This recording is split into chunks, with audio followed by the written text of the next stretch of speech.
мен технологияның бірлескен шығармашылық әрекетінің жарқын көрінісі. Және де тақырыптың өзектілігі. Ол қазіргі цифрлық дәуірде ақпаратты жылдам әрі сапалы түрде жеткізуге үлкен маңызға ие. Және де сонымен қатар бұл технология адам мен жасанды интеллекттің өзара тиімді серіктесіп қалыптастырады және жаңа мүмкіндіктерге ие болады. Және сондықтан робот мониторингті зерттеу қазіргі заман талабына сай технологияның даму бағытын түсінуге және оны тиімді қолдану жолдарын анықтауға мүмкіндік беретін өзекті мәселе болып табылады. Және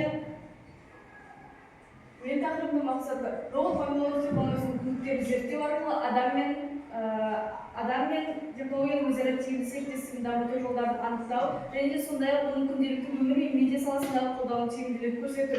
Және де оның міндеттері робот мониторинг ұғымын анықтау, оның негізгі қызметтері мен құрылымын зерттеу, және де робот мониторингтің адам еңбегінің жеңілдетілуін анықтау, және сонымен қатар медиа білім беру және күнделікті өмірге қолдануға мүмкіндік беретін мүмкіндіктерін қарастыру. Және де тақырыбының негізгі бөлімі мобиларға бұл смартфон арқылы түсіру өнері. Бұл термин 2004 жылы пайда болған, 2013 жылдан бастап, яғни смартфондардың камералар дами бастаған соң ол кең тарала басталды. Және де робот мониторинг бұл жасанды интеллект арқылы көмегімен автоматты түрде фото және видео түсіретін жүйе. Және де ол өз кадрды өзі таңдап, жарықты реттеп, және де сонымен қатар монтажды жасай алады. Бірақ робот адам толық, яғни алмастыра алмайды. Адам толық, яғни идея ойлап табады, эмоция береді, ал робот жұмысты тез және сапалы орындайды.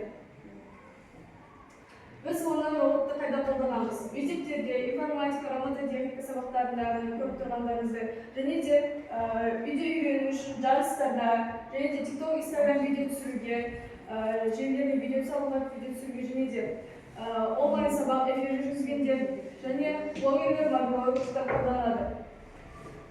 Оның негізгі ерекшеліктері құрастыруға болады, бағдарламалау арқылы жасалады, және де телефон немесе компьютермен жұмыс істейді.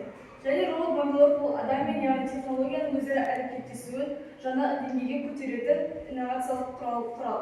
Оның негізгі ерекшеліктері ол яғни автоматтандырылған басқару жүйесі, тұрақтылық және дәлдік,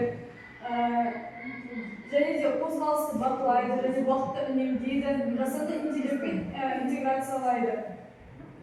Және оны артықшылықтары уақытты үнемдейді, қателікті азайтады, көп контентті тез жасауға мүмкіндік береді.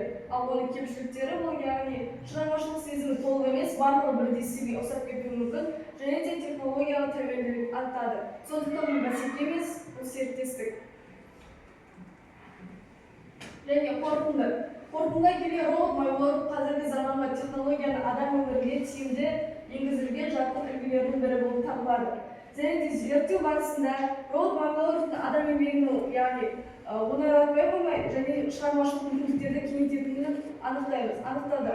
Және де сонымен қатар бұл технология адам мен жасанды интеллекттің өзара үйлесімді жұмыс істеуінің нақты көрінісі болып табылады. Және бүгінгі таңда робот мониторингті медиа, білім беру және бизнес және де күнделікті өмірде кеңінен қолданылады. Және болашақта олардың мүмкіндіктері одан әрі дамып, адамның сенімді көмекшісіне айналатыны сөзсіз.